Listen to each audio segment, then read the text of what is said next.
আমাদের পূর্ব কর্মসূচি অনুযায়ী হচ্ছে আমরা হচ্ছে বাংলাদেশে অবস্থানরত যত ভারতীয় ডিসপেন্সার বা ভারতীয় যত দালাল আছে যারা ভারতের পক্ষে কাজ করে যেদের স্বাধীনতার পর থেকে আমরা তাদেরকে চিহ্নিতকরণের কর্মসূচি হিসেবে প্রাথমিক অবস্থায় আমরা প্রথম হলো রেজিস্টারকে চিহ্নিতকরণ করার জন্য জিয়াফতের একটা কর্মসূচি দিয়েছিলাম। ওই কর্মসূচি প্রথম দিন ছিল বৃহস্পতিবার, এরপর থেকে আমরা কন্টিনিউ চালিয়ে যাচ্ছিলাম। ওই কন্টিনিউ চালিয়ে যাওয়ার এক পর্যায়ে আজকে ছিল প্রথম গরুর জিয়াফত, এবং আমরা এই গরুর জিয়াফত করার মাধ্যমে গরুর মাংস এবং খিচুড়ির মাধ্যমে সারা বাংলাদেশের মানুষকে জানাতে চাচ্ছিলাম যে ভারতের যে দেশে যে ভারতের যে উইংগুলো আছে, দালালগুলো আছে, ওরা কীভাবে মূলত এখানে কাজ করে। ওই অংশ হিসেবে আজকে কর্মসূচি হচ্ছিল। তো আমরা সকাল 11টা সাড়ে 11টার দিকে গরু নিয়ে আসি। গরু নিয়ে আসার এক পর্যায়ে এডিসি জিয়াদ সাহেব ছিলেন, উনি হচ্ছে আমাদের কোনোভাবেই দাঁড়াইতে দিচ্ছিলেন না। এরপর আমাদের গরুটা একদম কারণ বাজার বাইরে বের করে দেয়। এরপরে আমরা অনেক রিকোয়েস্ট করি, অনেক কিছু করে কারণ বাজারে অবস্থানরত যে মার্কেট ছিল সিটি কর্পোরেশন মার্কেট, ওটার সামনে আমরা গরু নিয়ে অবস্থান করি। গরু নিয়ে অবস্থান করতেছিলাম, তো সময়ে গড়াতে গড়াতে আমাদের লোকজন বাড়তেছিল। যখন হচ্ছে প্রায় 3টা সাড়ে 3টা বাজে, এই মুহূর্তে আমাদের অন্যতম সংগঠক মুস্তাফিজুর ভাই ওরফে শাপলু ভাই আসে। তো শাপলু ভাই আসার পরে চলো আমরা ওখানে জব করবো।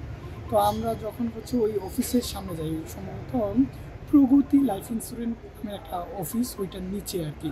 তো আমরা যখন নিচে জবাই করার জন্য উদ্যতী, পুলিশ আমাদের হচ্ছে প্রচণ্ড খেপে যায় এবং আমাদের সাথে ধাক্কা দিচ্ছিলেন। তো আমরা তাদের সাথে ধাক্কি করে আমরা সামনে ধাক্কি করতেছিলাম, পিছনে হচ্ছে গরুটা জবাই হয়। এবং সিচুয়েশনটা এমন ছিল, ওদের ধাক্কায় যদি কেউ একজন পড়েও যেত, সেও হয়তো বা জবাই হয়ে যেত, এরকম একটা সিচুয়েশন ছিল। তো এই সিচুয়েশনের মধ্যে আমরা গরুটা জবাই করি। গরু জবাইয়ের পর হচ্ছে এডিসি জিয়া সাহেব আমাদেরকে অনুরোধ করেন যে আপনারা গরুটা অন্য কোথাও নিয়ে এটা বাকিটা প্রসেস করেন বা এখান থেকে দয়া করে এগিয়ে যান। তো আমরা ওনার কথা রাখার জন্য গরুটা ওইখান থেকেই সরিয়ে অপোজিটে একটু দূরে, বেশি দূর না, আপনার ওই সিটি কর্পোরেশনের যে মার্কেট, ওই মার্কেটের সামনে হচ্ছে আমরা গরুটা মানে বাকি প্রসিডিউর করি। এর মধ্যে হচ্ছে আমরা বাজার সদাই করি, চাল ডাল যা যা লাগে কিনি, ওখানে রান্নাবান্নার প্রিপারেশন হচ্ছিলো। এর মধ্যে সন্ধ্যা গড়িয়ে যায়, মাগরিবের আজান হয়। মাগরিবের আজান যখন আমাদের সাথে কিছু লোকজন ছিল জুলাই বিপ্লবে যারা অংশগ্রহণ করেছিল, ওরাও ছিল, গুম ফেরত কিছু লোক ছিল। তো ওরা হচ্ছে মাগরিবের নামাজটা এখানেই পড়ে। কিছু লোক হচ্ছে মসজিদে যায়, কিছু লোক হচ্ছে ওই প্রগতি লাইফ ইন্স্যুরেন্স বা প্রগতি যে বিল্ডিং, ওই বিল্ডিংয়ের নিচেই পড়ে।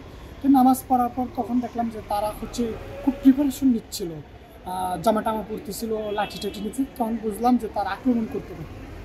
এক পর্যায়ে আমি গিয়ে বলি যে ভাই হচ্ছে আপনারা সুন্নত পড়েন। ওরা সুন্নত পড়ে। সুন্নত পড়ার পরে বলি যে আমরা হচ্ছে যেহেতু জিয়াফত করব, আমরা হচ্ছে কিয়াম করি, দোয়া টোয়া পড়ি, সুরা টুরা পড়ি, যে যা পারি যার যার মতো করি। কেউ যদি গান পারি গানও করি, সমস্যা নয়, করতে থাকেন।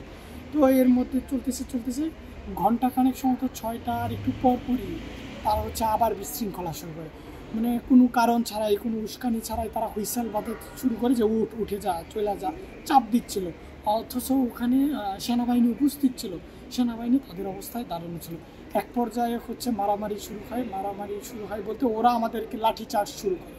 আমাদের কেউ কাউকে প্রতিহত করে না, পাল্টা কেউ কোনো ঢিলও দেয় না, বাড়িয়ে দেয় না। বরং আমি এই যে ফিরাইতে যাই হাতে, এখানে হচ্ছে হাতে বাড়ি খেয়েছি, এই যে আমার এটা হাড়ে প্রচুর ব্যথা পাইছি, কাঁধ নাড়াইতে পারিনি, এখানে অনেকগুলো মাইর খাইছি, পাটা পুরো পা, এই যে এখানে দাগ আছে, পিঠে দাগ আছে, সারা শরীরে আমাকে রাস্তায় ফেলে বেধর পিটানো। এরপরও আমি রাস্তা থেকে উঠে যখন দেখি মুস্তাফিজ ভাইকে মারতেছিল আমাদের অন্যতম সংগঠক, আমি তাকে ফিরাতে যাই, তখনও সেনাবাহিনী অবস্থান চুপ করে দাঁড়ায় আছে, সেনাবাহিনীর সামনেই হচ্ছে। তখন আমাকে পিটা হচ্ছে, তখন তারা রাস্তায় ফেলে দেয়। এর পরবর্তীতে আমাদের সংগঠনে বা বাইরের সাধারণ যারা ছিল তারা আমাকে চ্যাংদোলা করে একটা হসপিটালে নিয়ে আসে প্রাথমিক চিকিৎসার জন্য।